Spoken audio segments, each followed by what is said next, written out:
Hello കൂട്ടുകാരെ, നമ്മുടെ ചെണ്ടുമല്ലിക്കൊക്കെ കുത്തു കൊടുക്കണം. അതുപോലെ നമ്മൾ ഗ്രോ ബാഗിലാണ് കൃഷി ചെയ്യണമെങ്കിൽ അപ്പോൾ ഞാൻ എല്ലാ പച്ചക്കറികൾക്കും ഓരോ കുത്തു കൊടുക്കാറുണ്ട് കേട്ടോ. കുത്തിൽ കൊടുത്ത് നമ്മൾ ഇടയിലിടയിൽ കെട്ടി കൊടുക്കും. അപ്പോൾ മഴ പെയ്താലൊന്നും അങ്ങനെ കുഴപ്പമുണ്ടാവില്ല കേട്ടോ. അപ്പോൾ അങ്ങനെ നമ്മൾ കമ്പ് വെട്ടാനായിട്ട് പൊക്കത്തേക്ക് ഒന്ന് കയറിയിട്ടോ.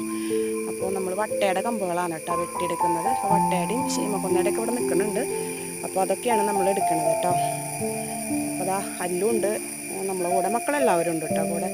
അപ്പോൾ അല്ലു കുറച്ച് നേരം വെട്ടിയപ്പോൾ അല്ലു കുറച്ച് നേരം വെട്ടാൻ വന്നു. അപ്പോൾ ചെറിയ കമ്പുകളും വെട്ടുന്നുണ്ട്, പിന്നെ പന്തലിന് വേണ്ടിയിട്ട് കാല് കുഴിച്ചിടാനായിട്ട് വലുതും വെട്ടുന്നുണ്ട് കേട്ടോ. അപ്പോൾ അതിൻ്റെ ഇടയിൽ ഇതാ നമ്മൾ വെട്ടിക്കൊണ്ടിരിക്കുമ്പോൾ അതിൻ്റെ ഇടയിലൊക്കെ ഓരോരുത്തന്മാരിക്കുന്നുണ്ട്. നല്ല ഭംഗിയുള്ള സുന്ദരികളൊക്കെ ഇരിക്കുന്നുണ്ട് കേട്ടോ അവിടെ. അപ്പോൾ കുറച്ച് നമ്മൾ വെട്ടിയെടുത്തു. അല്ലുമോനും കൂടിയുണ്ട്, അവനും വെട്ടി തന്നു. അപ്പോൾ എല്ലാം കാണിക്കണില്ല കേട്ടോ. അപ്പോൾ നമ്മൾ കുറച്ച് വെട്ടിയെടുത്തത് കാണിക്കാം. ഇനി ഫുള്ള് ഇനി വെട്ടാനുണ്ട്. വീഡിയോ ഇഷ്ടപ്പെട്ടെങ്കിൽ സപ്പോർട്ട് ചെയ്യണം കേട്ടോ.